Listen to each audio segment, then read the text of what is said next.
My name's Juliana Park, and I used to think being the middle child just meant you had to share more. But in my family, it meant I was invisible. My older sister, Ivy, she was the golden girl. Top of her class student council president, violin soloist. There was always a reason to celebrate her. Always some achievement framed on the wall, another. "We're so proud of you," echoing through the house. Then there's Milo the baby. He once broke a window playing soccer in the living room, and somehow I got blamed for not stopping him. Mom just ruffled his hair and laughed. Boys will be boys. Meanwhile, I was just there, not causing problems, not getting into trouble, just existing in the quiet space between their attention. So I started trying harder. Straight A's. No one said a word. I got second chair in orchestra right behind Ivy in still silence. I folded laundry without being asked. Made dinner when Mom was working late. Even cleaned Milo's science project after it exploded across the kitchen. Nothing, no thank you, no eye contact, no good job, Juliana. Just space. Cold, quiet, empty space. I thought maybe they were just busy. Maybe they'd notice if I did something really good. So I practiced for weeks alone in my room for the school recital. My violin solo. I played it perfectly. They didn't come. Not even a text. And the silence after that performance. It wasn't just in the auditorium. It followed me home. Then came my birthday. I waited all day. Thought maybe they had something planned. Maybe it was just running late. Dinner passed. Nothing. Dessert. Nope. Just Mom scrolling on her phone and Dad half listening to the news. I went to my room. Shut the door. And I heard her voice, soft, casual, floating down the hall. "Juliana." "Oh, she's quiet. She's fine." I remember staring at the ceiling, wondering, what would happen if I just stopped showing up? Would anyone even notice? Because in that moment, I wasn't sad. I was done. So I made a plan. I waited until I turned 18. No big announcement, no dramatic fight. I just told my parents I was leaving a little early to move into the dorms, get a head start on orientation week. They barely looked up. My dad said, "Text your sister if you need anything." My mom nodded and reminded me to label my boxes. That was it. No hug. No, "We'll miss you." Not even a "be careful." I stood there in the doorway with my suitcase waiting for something, anything, but they just went back to their screens. So I walked out. And this time I didn't look back. Except I didn't go to college. I didn't even apply. I got on a bus to Seattle with 2 bags, $300, and a one-way mindset. I moved into a basement sublet with Carmen, friend of a friend, loud, chaotic, and absolutely nothing like anyone in my family. The apartment smelled like old takeout and mold, and the window was more cracked than glass. But it was mine. No one knew my name. No one asked who my sister was. And for once, that felt like freedom. I started picking up hours at a nearby diner. Early mornings, late nights, double shifts when I could. Didn't matter how tired I was. I was finally visible. 3 days in, Carmen offered me half her fries and said, "You've got runaway vibes. I like it." I didn't laugh, but I didn't deny it either. Weeks passed. I expected my phone to light up. A call, a text, something, but nothing came. Not even a "did you get there safe?" By the 3rd week, I started to wonder if maybe they'd finally noticed. Maybe they'd realized I wasn't at campus. Maybe they were worried. Then my phone buzzed. It was from my mom. Just 5 words. "Did you leave your charger?" Not "where are you?" Not "we miss you." Just a missing piece of plastic. I stared at that message for a long time. And in that moment, something inside me broke, and something else finally clicked into place. They weren't waiting for me to come home. They hadn't even noticed I was gone. Carmen's place was chaos in the best possible way. There were clothes on the couch, music always playing from the wrong decade, and at least 3 mugs half filled with cold coffee sitting around at any given time. But somehow, it felt safe. She wasn't the cleanest, She wasn't quiet, but she saw me. The first night, she tossed me a blanket and said, "No rent this week. First rule of survival. Breathe first, panic later." I didn't even know how to respond, but something about her made it easy to stop holding my breath. I started working 2 jobs mornings at the diner and freelance editing gigs at night. Blog posts, website bios, even resumes. Anything that paid. Sleep was optional. Pride wasn't. I kept a notebook under my pillow where I tracked every dollar, every shift, every tiny victory. I couldn't afford to fall behind, not again. And even though I never told Carmen everything, she understood the parts I didn't say. She left sticky notes on the fridge like, "You're not invisible here." I started to believe it, the silence in that apartment. It wasn't empty like before. It was mine. It didn't press in on me. It gave me space. For the first time, the silence didn't swallow me. It let me breathe. A month in, I applied to community college in secret. No one to brag to, no one to ask for help. But I did it anyway. Orientation was quiet. The campus felt too big, too unfamiliar, but also like possibility. I told no one from home, not even Ivy, not even Milo. I wanted something that was just mine, untouched by comparison. And little by little, I started rebuilding. One Tuesday after class, I stayed late at the campus library. I was finishing a freelance edit for a guy's grad school essay. He kept using irregardless, and I was ready to lose it. Then I noticed this kid wandering around the help desk, clearly lost. I was tired. I had every excuse to keep my head down, but I didn't. I walked over and asked, "You okay?" He looked startled, then sheepish. "I think I've circled the same 3 computers twice. I'm trying to print." But the system hates me.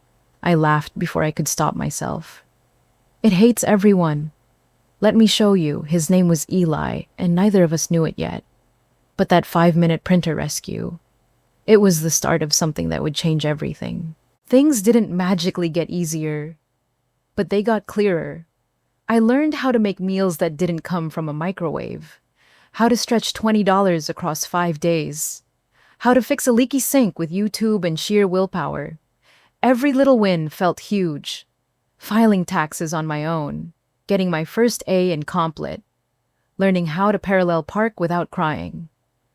Carmen cheered for every single thing loudly and without shame. Eli was quieter. He'd just nod and say, "You're killing it," like it was the most obvious thing in the world. They weren't just people I lived with or studied with. They became something else. The family I didn't have words for yet. I didn't tell them everything, not at first. But when I did talk about home, I didn't have to explain why it still hurt. I remember one night, Carmen was making stir-fry that tasted mostly like soy sauce and sugar, and Eli was fixing my laptop fan with duct tape and hope. I looked around the room and thought, this feels more like home than any place I've ever been. But then, reality came knocking again. I was scrolling late one night, just trying to wind down after a brutal shift, when I saw a photo on Ivy's Instagram. Her graduation, my parents on either side of her all beaming in matching outfits. Milo holding a sign that said, "We're so proud of you, sis." I wasn't tagged, I wasn't mentioned, I wasn't even in the background. It was like I had never existed. And that kind of erasure, it hurts in a way I didn't expect. Not like a punch, more like a slow freezing over. But the twist came a few days later. A text. From someone I hadn't heard from in years. "Aunt Hannah, just one line. Your mom told us you're in New York studying design." That true? I just sat there staring at it. New York design. That's the story they told.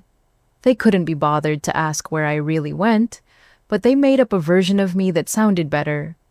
More presentable, more useful. And in that moment, I realized it wasn't just that I'd been forgotten.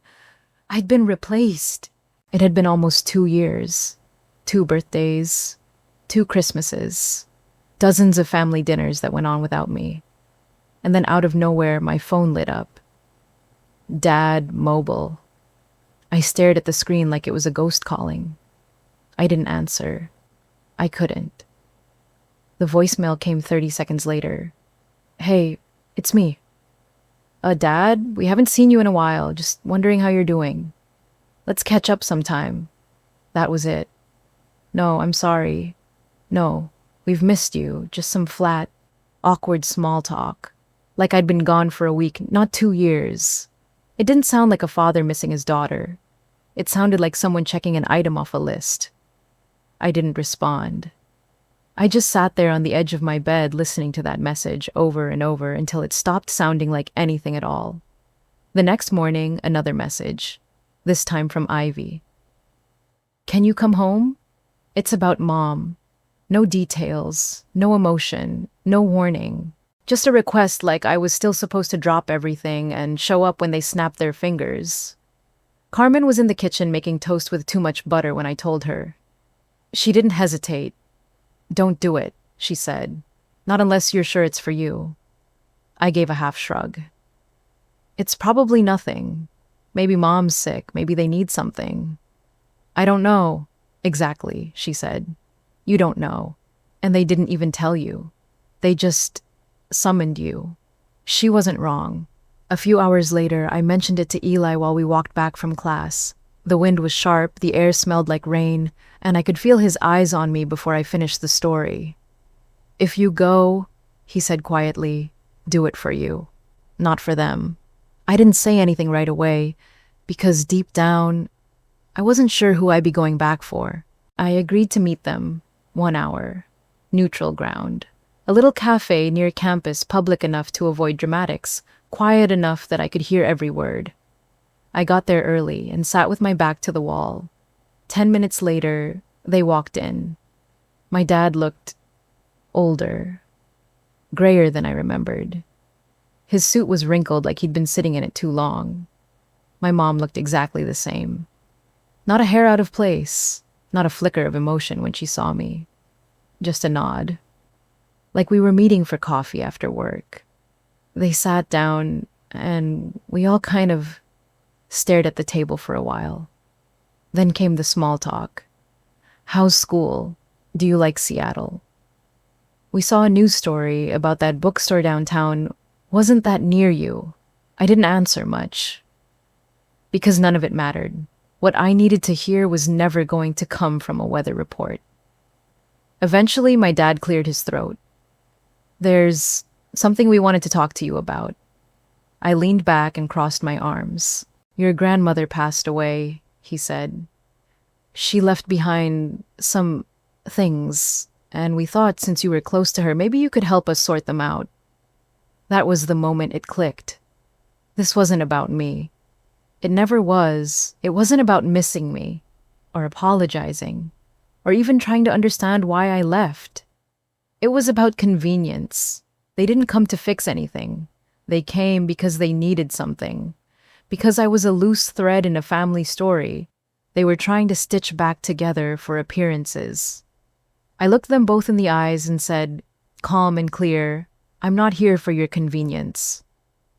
They both blinked, confused. I'm not a spare part, I said. You don't get to shelf me when it's easier. Then call me up when you need help remembering how to be a family. My mom opened her mouth like she was about to argue, but I was already standing. There were 23 minutes left on the clock. But I was done. I pushed in my chair, grabbed my bag, and walked out into the cold, into the city, into the life I'd built without them. And for the first time in a long time, I didn't feel heavy. I felt free. It didn't take long after I walked out of that cafe for the guilt campaign to begin. The next morning, Ivy sent me a long message. Paragraphs. No. Hey. Or, how are you? Just straight to the point. You've always been dramatic. You always make things harder than they need to be. You walked out on Mom and Dad like they haven't done everything for you. I didn't even read the whole thing at first. I just stared at that word. Dramatic. That's what they always called me growing up. Not hurt. Not honest. Just dramatic. As if wanting to be seen was some kind of performance. Like I was the problem just for needing more than leftovers in silence. And it wasn't just Ivy. The whole family had a way of rewriting history to make themselves the heroes. I was the one who ruined holidays. I was the one who took things too personally. I was the one who made everything about me. But the truth was, I didn't want the spotlight. I just wanted to exist in the same light they gave everyone else. I closed the message. Didn't reply. That night, I came home late from work, tired and ready to collapse. The apartment was dark, but when I opened the door, the lights flipped on. Carmen stood there holding a cake with crooked candles and a huge grin. "Surprise birthday, girl," she said. "And before you say anything, yes, we know it's 2 days early." But the real surprise, we remembered. Eli was sitting on the couch with a small box in his hands, trying not to look nervous. I laughed, really laughed for the first time in weeks. And just like that, the weight in my chest loosened. We ate takeout and burned the first round of candles trying to relight them. Carmen made everyone wear paper crowns, even the cat. And for once, it felt like my birthday. Not some forgotten date on a calendar. Not something I had to remind people about, but something that mattered. After dinner, Eli handed me the box. "I know you're not big on gifts," he said, "but this one felt right." Inside was a small notebook. Simple. Black cover, on the inside flap he'd written in his neat, steady handwriting, "For the story you're still writing." I didn't cry, but something in me shifted. Because maybe for the first time, I didn't feel like a side character in someone else's life. I felt like I was finally writing my own. A few days after my birthday, I opened my phone and drafted a message. Simple. Not angry, not bitter, just done. I've built a life I won't abandon to play a role in yours. Please respect that. I read it once, then again, and I sent it. No long explanation, no breakdown of everything they'd missed or misunderstood. Just one clear boundary. I didn't block them. I didn't need to, because the truth is, I wasn't trying to punish them. I wasn't trying to make them feel what I'd felt. I just didn't want to carry it anymore. The waiting, the hoping, the constant aching for something that never existed. Letting go didn't feel like giving up. It felt like choosing peace. That night, Eli came over with groceries, most of which he forgot to refrigerate on the way, and insisted we cook instead of ordering out. We burned the garlic. Twice. He laughed so hard he dropped the pan and we had to start over from scratch. Carmen wandered in halfway through and played music that absolutely did not match the mood, some dramatic violin concerto she called cooking tension. It was chaotic and loud and imperfect. And it was mine. No one asked me to earn it. No one kept score. No one made me feel small for just being there. Later, Eli leaned against the counter and said, "You know, for someone who claims she can't cook, you're getting pretty good at this." I smirked. "Don't lie to me just because the rice didn't stick this time." He shrugged. "I'm just saying survival with flavor is still survival. We didn't need to say more, because sometimes the quiet between two people says more than 1,000 texts ever could. Kindness without strings.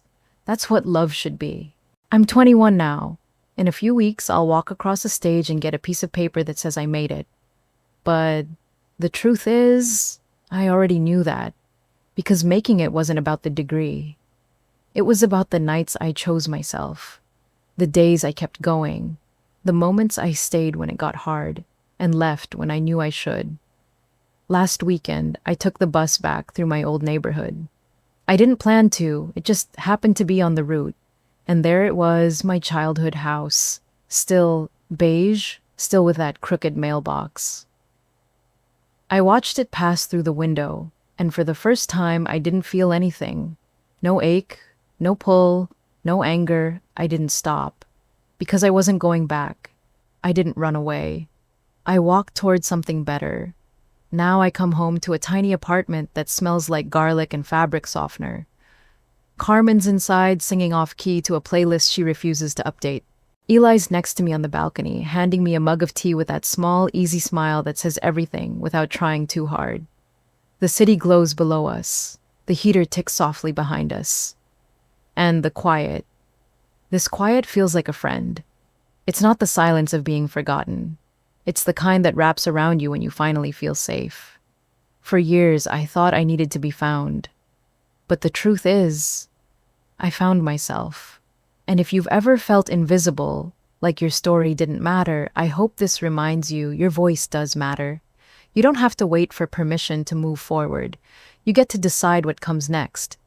So now, I want to hear from you. Have you ever had to walk away from something that once felt like home? Tell me in the comments. And don't forget, we post new stories every day right here on this channel. Thanks for listening. You're not alone.